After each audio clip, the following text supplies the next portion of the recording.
Hello, and welcome to episode 10 of Pop Art. I am your Game Over Man, Game Over host, Howard Kasner, screenwriter and script consultant. Please don't forget to like, comment, or follow this podcast. The concept of Pop Art is for my guests to choose a movie from popular culture, and I in turn will choose a film from the more art classic side of cinema that has some connection to it. Today, my guest, screenwriter, film student, and Facebook host Mark Gunnion, has selected the James Cameron blockbuster sci-fi horror film Aliens, while I have chosen the British independent urban sci-fi horror Attack the Block. To begin, I'm going to have Mark tell us something about himself.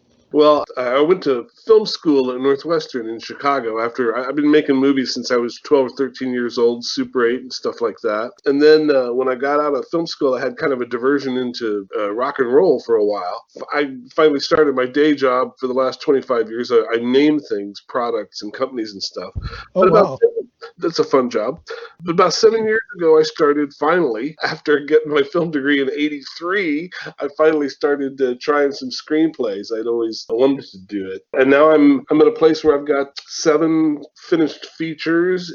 Part of learning how to write screenplays was I started hosting a Facebook group for aspiring screenwriters and others called Hippy Dippy Hollywood Hopefuls. We have a very cool community of about 300 people, mostly aspiring screenwriters. I haven't sold one yet. I don't know if I can call myself a screenwriter yet. I might have to put that in quotes, but I've done good in some contests and stuff in the last few years. Won Best Comedy a few times with some and won one grand prize, but I'm a lifelong film student, lifelong lover of especially action movies. Great. So let's get into it, and we will start with Aliens. And I will begin by giving some information on the film. Aliens was released in 1986. It is, of course, a sequel to Alien. It was written and directed by James Cameron, with music by James Horner, and it stars Sigourney Weaver, Michael Biehn, Paul Reiser, Lance Henriksen, Carrie Henn, Bill Paxton, William Holt, Jeanette Goldstein, and Al Matthews. The basic plot of the movie revolves around Ellen Ripley, the only survivor of a mining ship who encountered a deadly race of aliens on a distant moon. Years later, she joins a band of space marines to return to the planet when Earth has stopped receiving communication from a mining colony that has settled there. Why did you choose this film? Well, working off the premise of the show, in a way, I kind of wanted to challenge you. I wanted to come up with a pop choice that was so big and overwhelming that I couldn't imagine what the indie alternative artsy version of it would be. But I think you really scored with your pick. But we'll get to that in a minute. I picked it because to me, it's right up there in the pantheon of the best action, flat out Hollywood popcorn product action movies you could make. To me, it was James Cameron, like at his early peak coming off of Terminator. It's often called one of the best sequels ever. It's like right up there with The Bride of Frankenstein as a sequel that's almost an improvement on the original. It has so much energy to it and so much kineticism, while at the same time really drawing a bunch of interesting characters, in just a few strokes each, because there's so much story and action that goes on. It really draws you 5 or 6 really interesting, detailed characters. So I thought that made it a good package for this comparison. It's kind of peak 80s too. The technology, there's very little CGI in it. It's practical effects, real pyro and stuff like that. And there's so much solid basis for a lot of the tech that you're looking at. And interesting references back to like Vietnam and things like that, and the design. And I just love many, many elements. I love the way it looks. I love the dialogue. And the action is just undeniable. When did you first see the film?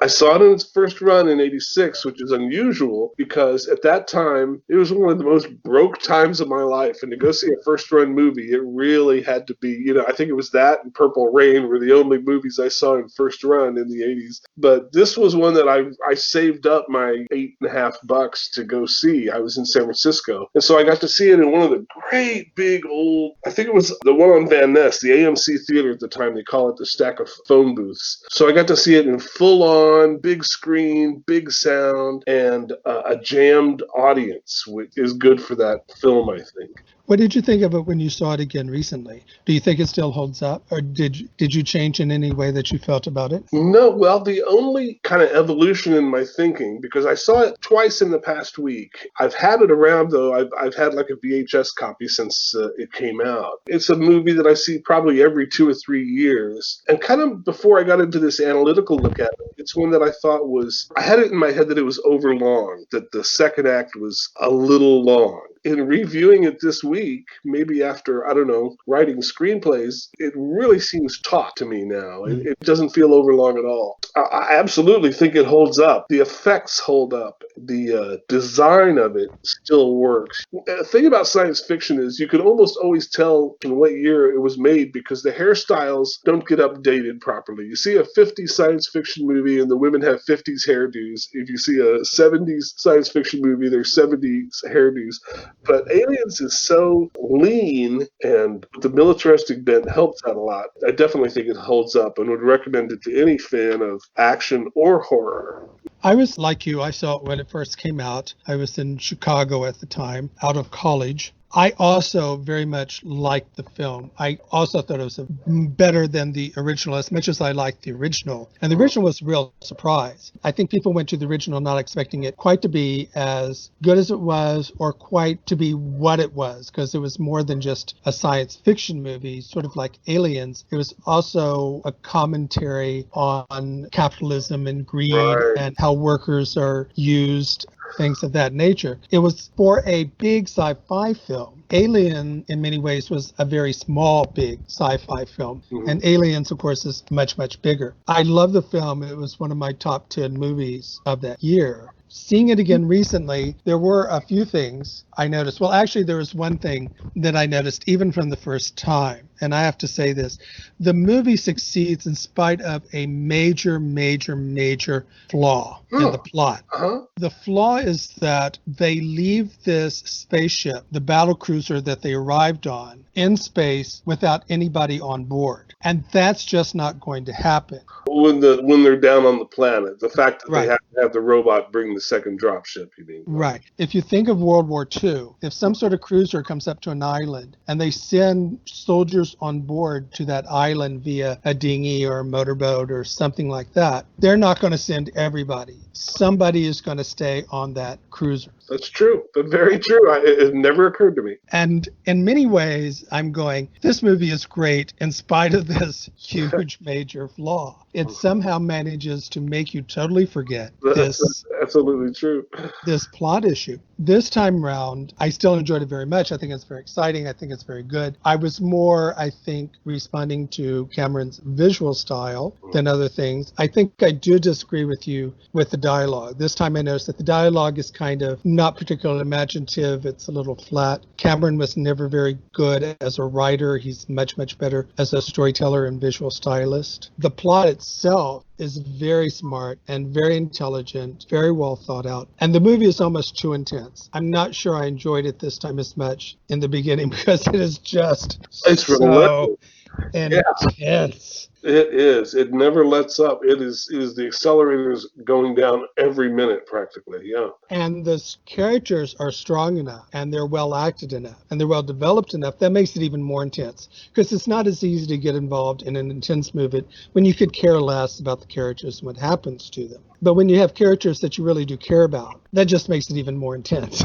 Oh, absolutely, yeah. And you make me want to refine my comment about the dialogue. I think what I'm thinking about when I say that is closer to the performances. The performances are just top notch. And the most memorable line is one that apparently Cameron didn't write, and that's "Game over, man, game over." Right, that's an improvisation. Yeah, I heard you quote that. It was Bill Paxton. He said he actually improvised a lot of his dialogue, and Cameron did allow the actors to input a lot. He listened to them a lot, took a lot of their feedback and insight, which probably also helped in creating these characters. Great, the character, it's Hudson, right? The Paxton plays.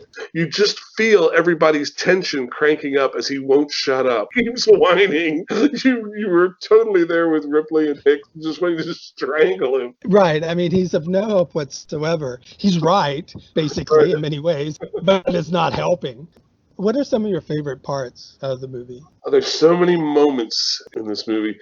The ones that really hit me, though, and this kind of goes back to my comment with about performance, and I really learned this on seeing it the second time this week. I am really affected by the moments of Carter Burke, Paul Reiser's character as the company man. And he has some acting moments that I just am blown away by. Starting with when he has to tell Ripley that she's been in space for 54 years or 57 years, the little take he does with his face. Nobody else has talked about this with you yet. All of his acting throughout to me is the secret sauce of this thing, because he seems so normal and typical of a corporate guy, but then your horror at his actions just grows and grows and grows. Another moment, of course, I really loved on watching it in repeat is to see how slowly and perfectly Cameron introduces the power lifter, the loader thing that she gets in, the exoskeleton. That's very clever, because it's like, as Chekhov says, if you introduce a gun in Act 1, it has to be used in Act 3. And he's very clever about introducing things like that. The power loader in Act 1 becomes a major plot point. Does it so well.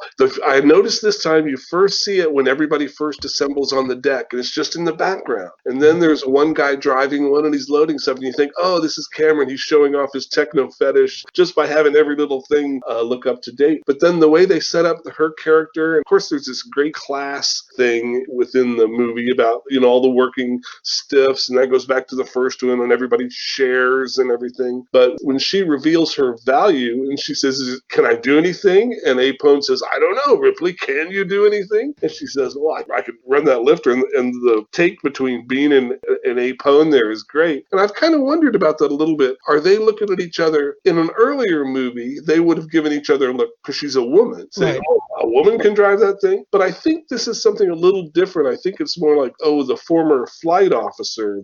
Because Ripley was like a ranked person in the first one. But I love that whole scene. And even though Cameron gives us the clues, he shows how it works if she gets into it. And the detail he shows, we should have caught on, but I swear I was totally surprised. Of course, it all leads up to the most awesome moment of the movie when the door opens and she's in the suit and she delivers that line, "Get away from her, you bitch." That's an incredible thing. Another moment as far as the horror element goes is the incredible thing in the med lab when Ripley and Newt fall asleep. Burke has come in and loosed the two face huggers with some very simple practical effects and a little bit of slime. Just makes the skin crawling horror of that scene. She sees her gun is outside and the door is locked. Just the elevation, the cranking and cranking up, the horror is really memorable and awesome. If I just say one more thing about moments, there's another moment that happens that there's so many things about this you don't have time or brain power to notice in the first time you see it, and you see it the second time,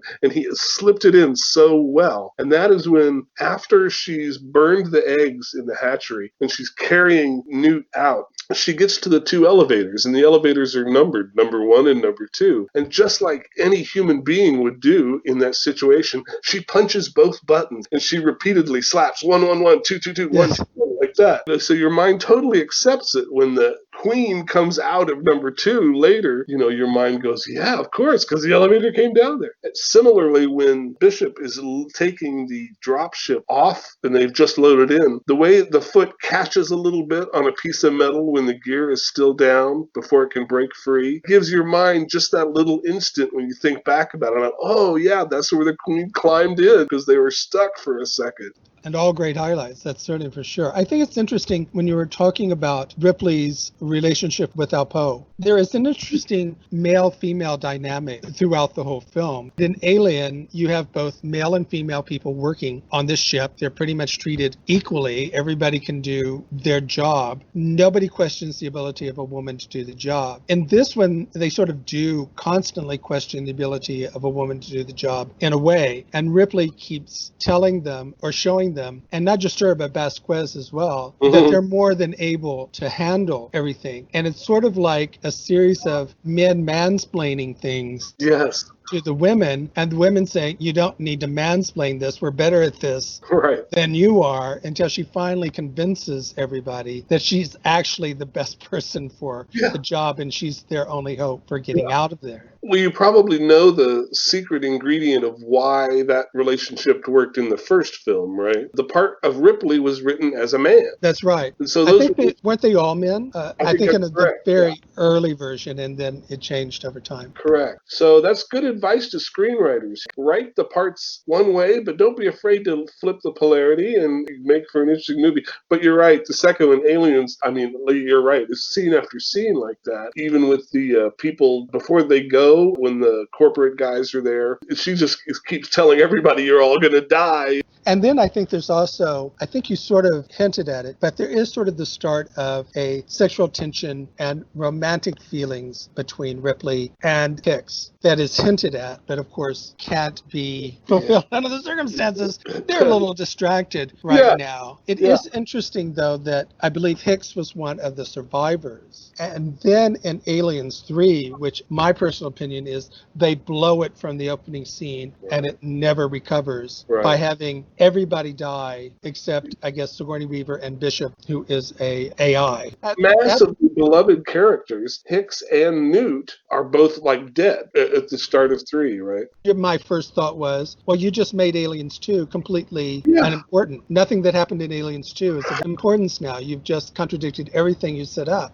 I know sort of why they did that for Newt, because it took so long to make Aliens 3 that you have to have a Newt that's exactly the same age because they don't age. And so the person playing Newt couldn't play Newt. I don't completely buy that. You just get another actress of the correct age to do it. They've done it in other films. They've done it on TV. But I just never understood that. That was just a huge, huge mistake for me. And one of the reasons why Aliens 3 didn't quite work. And to go back to what you were saying before about something, it might just be because he's John Connor's dad, and so we have this warm spot in our heart for him, you know, falling in love with our lead actress. You know that he's really good, and Weaver is really good because of the sexual tension of when he repeats her line, when she finally points out that he's in charge, and he goes, "Oh, I think we should dust off and nuke the whole place from orbit. It's the only way to be sure." You know, that is like a date right there. It's like a hot first date. It's a throwback to movies of the 30s and early 40s, in which the basic idea was to find the alpha male or the Superman and mate that person with the super female. And that started drifting away in the 50s when women were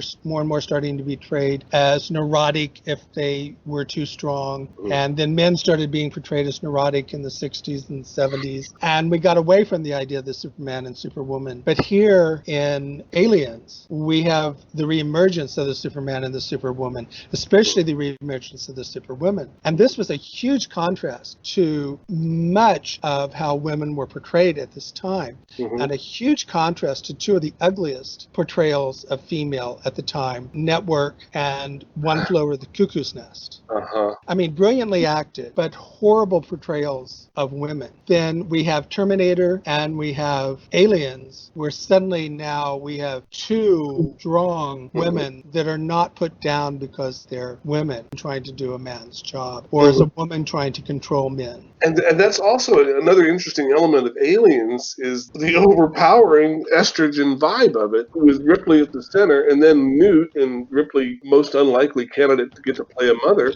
But then don't forget that the alien queen is a queen. And when Weaver calls her bitch, that makes this frisson of femaleness happen like you've never seen at the climax of a giant action sci-fi battle. It's like, wow, you know, there's everybody surviving on the screen right now is the powerful woman of some kind, and that's a great, awesome thing that is probably hits most people on a subconscious level even. Yes, I think you're very right. It's more driven by estrogen than testosterone, and all the better for it. What do you think overall, James Cameron? I'm a fan, although he's approaching Bond villain status in a way. I really love his story, you know, his origin story and his career details are fascinating to me. And he seems like a decent enough guy, but also a maniac, a madman. I love reading about True Lies and how he would elbow the cameraman aside to take the dangerous shot himself. I've read horrible things about when he was breaking up with Linda Hamilton to go make Titanic. He goes, look, there's only 5 people in the world who could do this job. I've got to go do this. So he's a real character. I mean, his work is just so iconic. And to me, I'm more interested in action than anything else as something that I want to do. So I think of him as like totemic, essentially, with his shortcomings and so on. But the visuals and the story of what he does sweeps away a lot of his weaker stuff, which sounds to me like I'd love to hear what you think of James Cameron. I think he is an incredible director and a visual stylist and knows how to tell a story. I think he's often not particularly good writer. Mm-hmm. His characters and dialogue, they vary, but generally, they fall short. When Titanic came out and when Avatar came out, he got my award for Best Director of each year, but neither film made my top 10. And Titanic, which I think is better than Avatar, is better written, and the dialogue is a bit better, and the characters are better. But it still sort of suffers in the writing aspect of it. And Avatar, I think, is horrendously written. Characters are incredibly one-dimensional and paper-thin, and the dialogue just is very hard to listen to. But he's a brilliant, brilliant director. People say, who is more important, the director or the screenwriter? Or what does the director do and what does the screenwriter do? What do each contribute? And I think sometimes go to James Cameron, because as a director, he's incredible and you can see what he brings. Right. But then if you look at the screenplay, you can see what he doesn't bring, and that it probably would have been better if he had had a much stronger screenplay. That is so true. I can't think of a single line from Avatar. I can't think of a single exchange or word of dialogue from it. And I've seen it a couple times, I know. But as a movie, think of yourself as if you were a person living in Bombay or living in Buenos Aires or in Moscow or something. You'd still get 95% of what we got out of it, even if you watched it in English, because as a movie, it obviously is an overwhelming piece of work, and it's all, Cameron's thumbprint on every single frame. And the story of that one is his weakest. It's very cliche. Right. It's a total cliche, a story told over and over, and the ending is lame. You're right, though. It's the direction of it. In fact, I'm going to reference it as a movie to see after Aliens, and it's for those visual elements completely. But his movies are very enjoyable, and I enjoyed Titanic very, very much. A lot of people make fun of it. A lot of people don't like it. I think he does capture the true horror. The last 30 or 40 minutes of Titanic with the sinking is devastating and very, very powerful. The events leading up to it are sometimes interesting, sometimes not. Those last moments of the ship sinking is really just terrifying. There it is again, as a filmmaker, unsurpassable. The making of the film was very, very difficult for a variety of reasons. One is they didn't have enough time, and they had to do it in a shorter period of time that he wanted. And they also had budget constraints, so they did some imaginative things to get around that, such as when they wake up in the cryo chamber, there's actually only 4 cryo chambers there because each one cost $4,300 and they couldn't afford more than 4. So they do things with mirrors and things to make it seem like there's 12. The crew he had all worked on Alien. And Terminator had not been released yet. In fact, he was still working on Terminator as he was working on the screenplay, I think, for Aliens. They had a great allegiance to Ridley Scott, and they just gave him a lot of trouble. Of course, apparently, as you said, he's not always the most cooperative person himself, but he had to fire a couple of people. He had to fire the cinematographer who just simply refused to do what he wanted to do. Yeah. There was a walkout. They got the people back. They also had to fire somebody else. They were all very frustrated at having to take time off for tea, and they didn't want to work 12 hours a day. And James Horner was very frustrated because he had to write a score without having the movie done. Yeah. Well, it was funny when we were talking before about estrogen power in this thing. It reminded me how the person who saved his biscuits on this turns out to be Gail Ann Hurd, right? Who has to rise above the squabbling of fighting men and say, "Damn it, we have a mission here. Yes. Come on and get back. We have to work together. Quit fighting and whining. Well, I have to say that James Cameron seems to be attracted to very strong women. I'll say. Apparently, after the final day of shooting, when everything was done, he got all the crew together and said, the best thing about today is I will never have to ever work with you people again. And, Damn, that's cold. and he left Pinewood Studios, and he has never been back.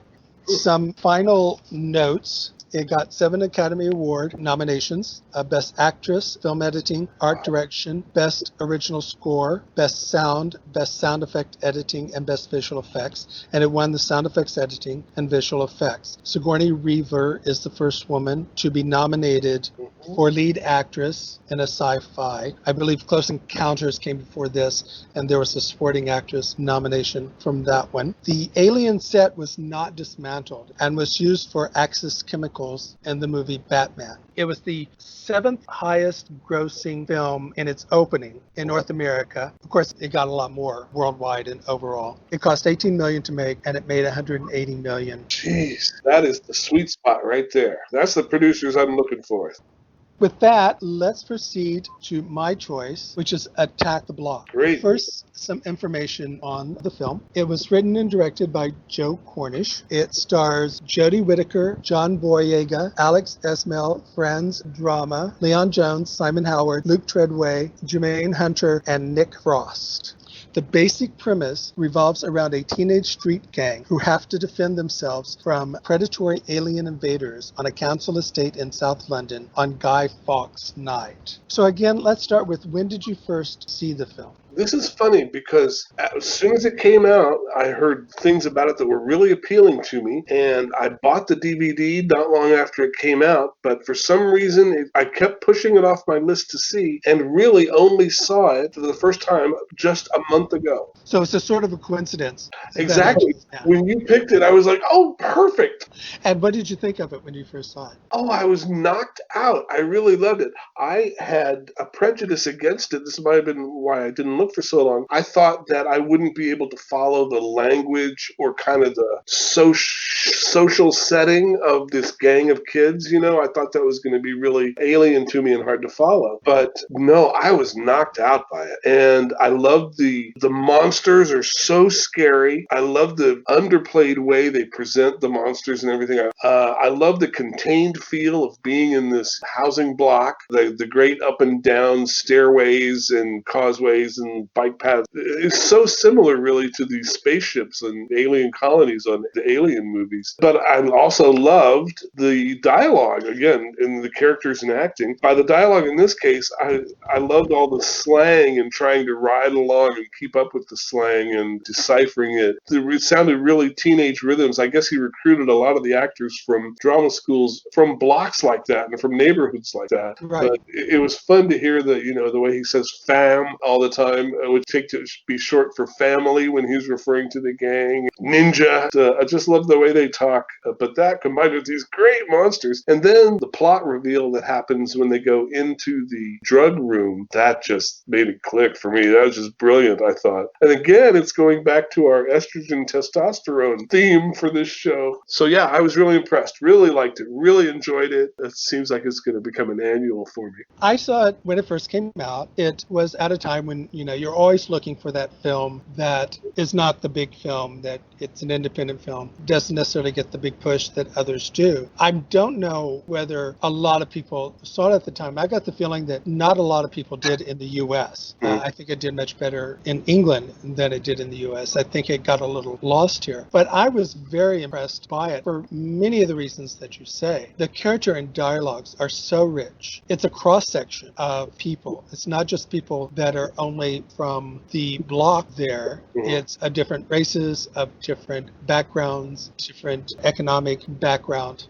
And everything was perfect. They got everything, it seemed, just down perfectly. And the plot, I think in many ways you were right to compare it to Aliens, because Aliens seems like a very, very big movie, and it is. But in many ways, it's also a very small, contained movie when it comes to plot. And so is Attack the Block. And at first, I was wondering, well, they're not really giving us anything. How can they possibly win? What can they possibly do? You have to give these characters some sort of goal, or otherwise the story isn't going anywhere. And you do. There's this huge big reveal in the drug room where it all starts coming together and they all start figuring out what they can do to get rid of it. Because in many ways, it's the same thing. There is a queen. You get rid of the queen, there won't be any more of the others. They can't procreate. So once you get rid of the queen, then you just have to find some way to get rid of all the other aliens as well.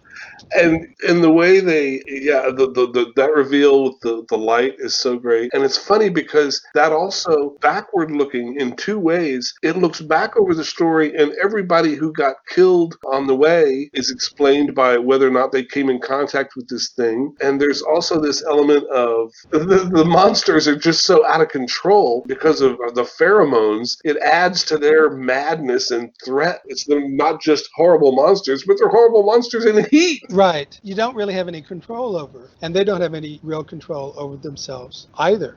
And that does make them a lot more scary. But you were talking about how scary the monsters are. And certainly one of my most indelible moments, and the one I remember most, is when they're looking at this black worm and it has the two luminescent slots. Yeah. And someone says, "Look at those eyes." And the other one says, "I don't think those are eyes." And then suddenly the mouth opens and there are these luminescent teeth, and you go, "Oh God, this is not good." And that's an interesting wrinkle too that connects to the Alien universe, in that these xenomorphs don't have an obvious eye either. And I've seen in some versions of that story that the xenomorphs actually are supposed to be blind and have all these other senses, which is a funny parallel. But in Attack the Block gets this feeling that you get a lot in Aliens of humans at one end of a skinny little hallway and a bunch of monsters coming fast down that hallway. Makes you push back in your theater seat and go, "Oh my God!" For people who do see it, and if they do see it on TV, I do recommend turning on the closed captions. Exactly.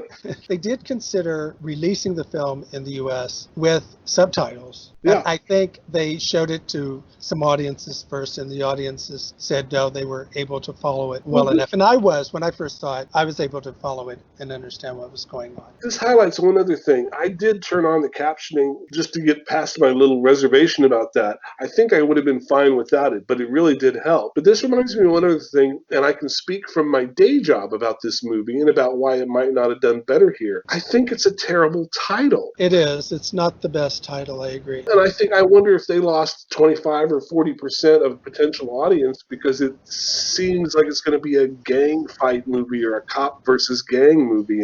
I think that's a very good point. It probably could have done better. I don't believe it lost money, but I do think they say it underperformed.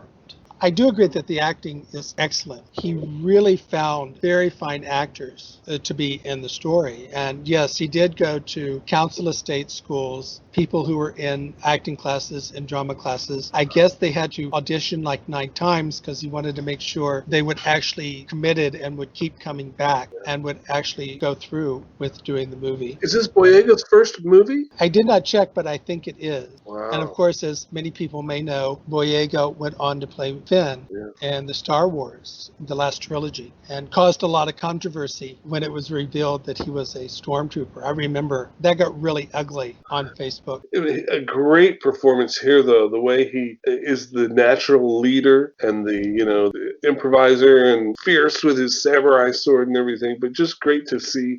There's a movie you've probably seen called Super 8. Yes. I thought that was very realistic about how it talked about adolescents talking and interacting and leading and following. And I thought Attack of the Block was really good that way, too. It seemed very natural, the way the troops fell in line behind Moses and flow back and forth of that power kind of thing that happens.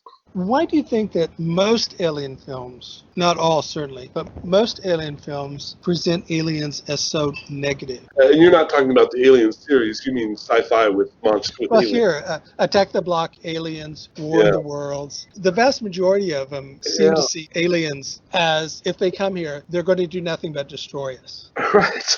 That's true. There's never thoughtful explorers. There are exceptions. E.T., Close Encounters of the Third Kind. Arrival.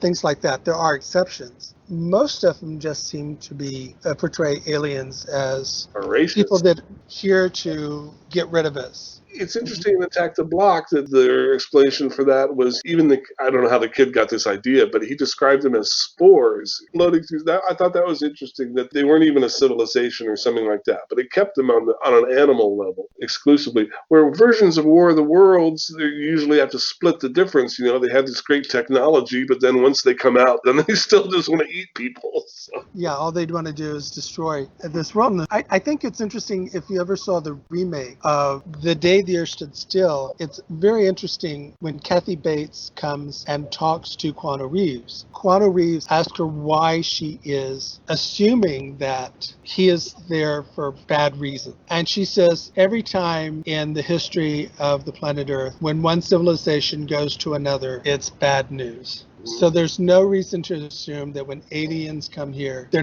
going to be any different than we are. And I suspect that's probably one of the reasons why they're portrayed that way. We're projecting our own history on aliens. And it's an interesting metaphor. One thing that makes horror movies and science fiction movies is they take something in reality and then use it as a metaphor and take it to its extreme. So in these sorts of movies, we're sort of put in on the part of the natives who are there when we arrive. And we are now treated the same way we treated these people when we first arrived in America and South America and Mexico. Yeah, I remember an explicit comparison when the Tom Cruise version of War of the Worlds came out, that came out right around the time when we were engaging in, I forget now if it was Iraq or Iran, but, it was the U.S. invading the Middle East. It seemed the movie was really trying to say, here you are living your life and a giant, far superior technology comes grinding through you. I remember people making direct comparisons to that. What I thought at the time when the War of the Worlds came out, but I think it's underrated, it was after 9/11. And I thought it was very interesting because before 9/11, Steven Spielberg had made E.T. and Close Encounters of the Third Kind, where aliens were benign. They weren't here to take over. They weren't here to destroy us. Then we have 9/11, and he does Munich, and he does War of the Worlds. And suddenly his aliens are now these people who want to destroy us. I'm not saying he did that purposely or that was his intent. It's the result of the whole industry. You look up and down from the corporate board all the way down, and they can say, oh, I see that story now. And the producers say, oh, I get that story now. And the market people say, oh, the audience is ready for that story now. So it's part of movie making that it's a gigantic corporate thing all the time. And so when any good, pure thought comes out of it, that's always interesting for it to survive that process. Some more facts about Attack the Block. In England, I believe it was the third most successful film of that year behind Thor and Fast 5. A lot of the names on the estate, street names, building names, are named after science fiction writers. It takes place at the Wyndham Estates, and John Wyndham wrote The Midwich Cuckoos, which became Village of the Damned, and The Day of the Triffids. And J.G. Ballard is one of the street names. And there's a lot more, a lot of names that are English science fiction and horror writers. It did underperform at the box office, but it does now have a very strong cult following. Joe Cornish did go on to co-write Ant-Man. Jodie Whittaker is now the 13th Doctor on Doctor Who. John Boyega, of course, as we mentioned, became Finn in the new Star Wars trilogy. And of course, Nick Frost, who is one of the people in the drug room, the one who actually sells the drugs, is very famous because of Shaun of the Dead and Hot Fuzz. And I know him from Pirate Radio. Right. And there's something, it's not the Ruddles or Spinal Tap. There's some rock and roll story he's in. Right. Yeah, I don't quite remember the name, but I know. He's good.